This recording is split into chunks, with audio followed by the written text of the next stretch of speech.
Assalamualaikum warahmatullahi wabarakatuh.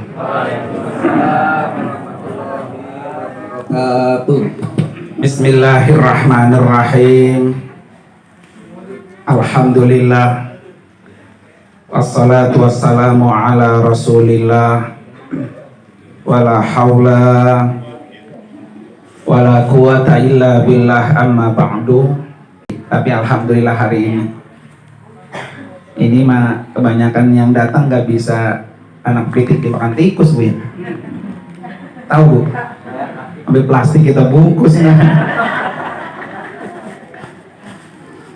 Para ibu sekalian, kalau ingin umur kita panjang, rezeki kita berlimpah, kata Nabi, falyasil rahim.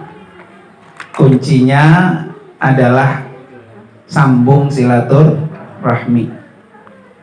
Karena itu acara kayak gini niatkan untuk menjalin silaturahmi.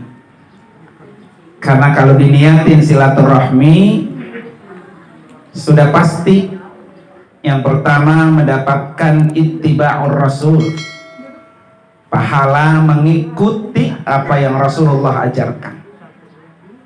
Jadi datang kemari dapat pahala karena mengikuti apa? Rasul. Maka insya Allah kalau niatnya silaturahmi, ini akan mendapatkan pahala ittiba'ur rasul. Tapi kan niat ini masing-masing, Pak. Kadang-kadang niatnya ya tadi nggak enak, nggak datang ya. Maka niatin apa? Silaturahmi. Kalau silaturahmi sudah pasti yang kedua, kata Nabi, diberikan umur yang panjang. Jadi umur panjang itu, Pak, bukannya usia, bukannya 50 tahun, 60 tahun, bukan. Tapi umur panjang itu adalah bagaimana usia yang Allah kasih kepada kita itu ada isinya. Kayak Imam Syafi'i, ya, umurnya pendek. Beliau 50 tahun sudah dipanggil oleh Allah. Tapi sampai hari ini ibu-ibu, bapak-bapak sudah pasti belum pernah ketemu dengan Imam Syafi'i. Bahkan ziarah ke kuburannya juga belum. Mau tapi ya? Mau? Nah, jalan-jalan ke Mesir. Ya. Iya, kalau saja tuti, guru ahbab udah ya. Maka insya Allah, Pak, ya. Jadi niatin. Nah itu kan imam mazhab kita, Pak. Kudu diapain? Kudu didatengin. Rame-rame tuh kata Ibu Haji ya, insya Allah. Kalau ke Mesir dong apa? Murah. Ya, kan kalau mahal mah Mesir sama umrohnya tuh. Nah, kalau ke Mesirnya doang mah seminggu di sono puas. Biar ketemu Fir'aun. Iya, nggak apa-apa. Melihat Fir'aun, orang yang mengaku Tuhan, orang yang mengaku punya kekuasaan yang luar biasa, jasadnya sampai sekarang masih apa? Masih utuh. Jadi kalau ibu-ibu cuma dengar doang saya ceritain begini, nanti kalau datang ke Mesir banyak yang akan dikunjungi. Nah, salah satunya makam Imam Syafi'i. Beliau ini usianya pendek, tetapi umurnya betul panjang. Sama kayak guru kita Al-Maghfur lah, pakai Hajar Ali, usianya 82 tahun guru ya. Tapi umurnya sampai sekarang. Sampai sekarang. Nggak habis-habis membicarakan kebaikan-kebaikan yang pernah ditanamkan oleh guru kita. Pertanyaan besarnya buat kita, umur kita panjang apa pendek? Nah itu ya. Makanya kenapa kita kalau berdoa Allahumma tawil umurana gitu ya. Bukan usianya yang panjang, Bu, tapi yang kita minta sama Allah, panjangkan umur kami. Biar ketika kita sudah mati, tapi masih ada orang yang nyebut-nyebut kebaikan kita. Itu yang paling mahal. Makanya berusaha semaksimal mungkin bagaimana supaya umur kita panjang. Kasih prasastinya gitu Pak. Umpamanya apa? Pak Haji Suparno gitu ya, bangun masjid, namanya Masjid Suparno gitu. Walaupun yang membangun orangnya sudah apa tuh? Mati, tapi karena ada prasastinya itu Pak, masih terkenang, tersebut gitu umurnya itu. Nah itu boleh Pak ya, menjadi PR kita semua, bahwa kalau kita memang benar-benar pengen punya umur apa? Panjang. Dengan silaturahmi ini termasuk. Ya coba Pak, kalau nggak datang-datang, lupa kita. 2000 berapa ini orang ya? Nah, tapi kalau datang kan, dengan silaturahmi, insya Allah pasti kita akan sebut-sebut nama itu. Nah kemudian yang kedua Pak, pengen dapat rezeki yang banyak Pak ya. Tadi umur, yang kedua adalah rezeki yang banyak dengan silaturahmi. Jadi rezeki itu Bapak Ibu sekalian tidak hanya berbentuk duit. Banyak orang yang duitnya banyak tapi sakit nggak sembuh-sembuh. Banyak orang yang sehat Pak ya, tapi nggak punya duit. Makanya rezeki itu macam-macam. Jangan kita menganggap bahwa rezeki itu hanya duit Pak ya, atau hanya dunia. Jadi rezeki itu sehat, itu rezeki, datang kemari juga rezeki. Enaknya mah sehat juga, duit banyak juga, ya Pak ya, Ibu ya, pengennya. Tapi semua orang Pak nggak bisa sempurna, nggak ada. Ya kan? Kalau dia sempurna Pak, semuanya ada, maka dia akan seperti Fir'aun tadi, sombong. Pasti kita diberi kekurangan. Ya kalau kita sehat, duitnya dikit, ya alhamdulillah. Ya, duitnya banyak, kurang sehat, ya wajar buat berobat, punya duit. Nah, udah miskin, sakitnya panjang Pak ya. Udah dari mana? Jatuh-jatuhnya, udah Pak ya Allah cabut saya biar mati buru-buru ya. Ujungnya seperti itu. Maka insya Allah pada hari ini Ibu sekalian, dengan duduk bersama di sini diberikan oleh Allah umur yang panjang dan diberikan rezeki yang berlimpah. Amin ya Rabbal. Kemudian yang ketiga Bapak Ibu sekalian, hari ini kita sengaja memang mendoakan ananda kita Kenzi Muntaha ini. Salah satu orang tuanya ini adalah menjalankan sunnah Nabi, yaitu dengan diapain? Dihitan. Dan sunnah Nabi ini Pak, sekarang sudah menjadi sesuatu yang dicintai oleh orang-orang Barat. Udah azan Pak, udah tutup ya.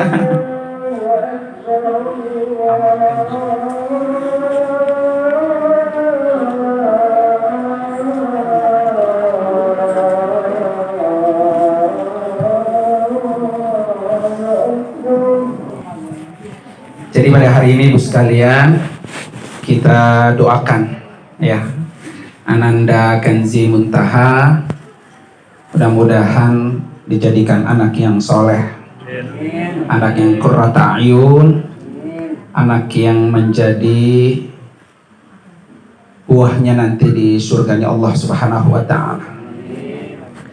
Ala hadini al-Fatihah. A'udzubillahi minasyaitonir rajim. Bismillahirrahmanirrahim. Alhamdulillahirabbil alamin, arrahmanir rahim, maliki yaumiddin. Iyyaka na'budu wa iyyaka nasta'in. Ihdinas siratal mustaqim. Shiratal ladzina an'amta 'alaihim ghairil maghdubi 'alaihim waladdallin. Amin. Yang terakhir Bapak Ibu sekalian, kemarin sudah di-share di grup 2018 itu tentang buku Abuya. Nah, kebetulan itu memang buku saya yang nulis. Saya Amin Idris, ada Dede Rosali, ada beberapa guru-guru yang lain. Tempo hari juga saya minta sama guru Ahbab, karena mungkin waktunya mepet ya. Karena saya yakin di Guru Ahbab itu banyak banget kebersamaan Abuya di MUI. Dan buku ini Bu lahir karena memang banyak banget permintaan dari jamaah, dimana bahwa saya ini kurang lebih sekitar 20 tahun bersama beliau di tenteng-tenteng lah kalau bahasa orang Ujung Harapan. Bagaimana mengenal sosok Abuya yang mungkin saat kebersamaan dengan saya itu, maka ditulislah dalam satu buku itu. Ya sejak saya kelas 3 aliyah sampai terakhir saat merawat beliau di Gatot Subroto. Nah itu sudah kita tuliskan dalam buku itu. Silakan Bapak Ibu sekalian kalau yang ingin untuk memiliki buku itu, insya Allah besok hari Senin sudah hadir, sudah diantar dari perpustakaan. Dan kita memang nyetaknya hanya 2000 eksemplar ya. Dari saya 1000, kemudian dari Ustadz Iman sebagai putranya itu 1000. Karena Ustadz Iman itu nanti objeknya adalah jamaah taklim Abuya, kemudian juga sama sekolah, nanti yang buat jamaah-jamaah KBH dan lain sebagainya, silakan nanti minta ke saya. Insya Allah nanti hari Senin bukunya sudah ada. Mudah-mudahan dengan buku itu kita semua lebih mengenal sosok Abuya, terutama juga bagaimana Abuya ketika memperjuangkan KBIH ya, sehingga juga bagaimana Abuya itu bisa menghajikan guru-guru melalui kendaraan KBIH. Ini salah satu daripada perjuangan yang pahalanya terus mengalir. Banyak guru-guru yang dibantu menjadi seorang muslim yang sempurna agamanya, salah satunya dengan tangan Abuya itu. Dan barangkali nanti Bapak Ibu yang bisa membaca itu bisa ada beberapa intisari atau pelajaran yang bisa kita tiru dari kebaikan-kebaikan orang yang telah mengajarkan kita. Mohon doanya mudah-mudahan buku ini bermanfaat, menjadi inspirasi, dan mudah-mudahan juga akan memotivasi murid-murid yang lain bisa menulis tentang sosok Abuya dari sisi lainnya. Karena tadi berbicara umur panjang, nah salah satunya tuh buku itulah membuat umur kita apa tuh? Panjang. Dan mohon doanya juga, saya juga sedang membuat buku yang keduanya tentang kumpulan khutbah-khutbah Jumat di masa pandemi. Alhamdulillah dari sejak awal pandemi itu sudah saya tulis beberapa khutbah, sudah terkumpul 30 judul. Karena kita butuh 53 judul, mohon dibantu doanya, mudah-mudahan nulisnya cepat. Karena kadang-kadang nulis itu ya butuh momen ya, butuh situasi, butuh juga kondisi yang sedang apa yang terjadi. Karena kebetulan memang buku yang saya tulis ini adalah khutbah Jumat di masa pandemi. Jadi kayak kemarin yang masih hangat itu adalah vaksin Sinovac gitu ya, iman imun amin gitu, dan lain sebagainya itu.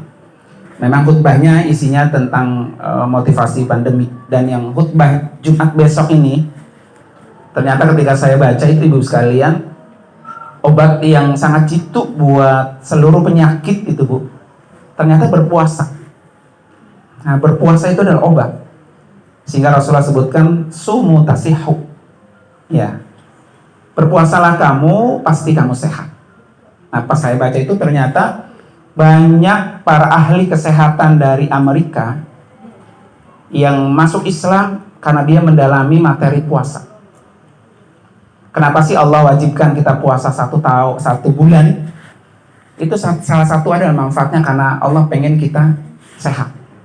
Kenapa Rasulullah sehingga suruh puasa Senin Kemis? Itu karena pengen kita tuh Pak sehat. Termasuk mertuanya Ustadz Fauzi Toha, ya, Ustadz Fauzi Toha itu dari Cakung ya, itu kena gula diabetes 500. Nah, itu sembuh dengan dia rutinkan puasa Senin Kemis. Nah, ketika dia puasa itu Bu, sel-sel yang rusak itu bisa tumbuh, dan kuman-kuman yang ada dalam diri kita itu dia mati dengan lebih dari 12 jam kita tidak mengkonsumsi apa-apa ya, karena kita nggak minum, nggak makan gitu ya, jadi dia ikut mati gitu, karena ini kan makannya dari tubuh kita. Nah ini teks khutbah Jumat yang buat besok itu saya sudah saya siapkan, bahwa solusi untuk terus sehat dengan kondisi berbagai macam wabah penyakit ini adalah dengan apa? Berpuasa. Minimal ya. Buat saya pribadi, saya harus membiasakan gitu. Kalau enggak ya hari Kamis, kalau enggak juga apa? Hari Senin begitu ya. Karena ternyata itu bukan beban buat kita, tetapi itu adalah merangsang kita untuk apa? Sehat. Ya, dan mohon doanya, mudah-mudahan buku ini juga lancar Bu ya. Yang kedua, nanti mungkin banyak masjid-masjid yang sangat butuh dengan buku khutbah pegangannya seperti apa. Ini sedang diselesaikan gitu Bu, materi-materinya. Karena saya mohon dibacakan Fatihah. Mudah-mudahan 2 buku ini yang sudah launching sama yang sedang digarap ini Allah berikan kemudahan, Allah berikan manfaat, dan juga memberikan inspirasi buat orang lain. Ala hadiniyah wa kulli niyatin salihah wa ila hadratin Nabi al-Fatihah.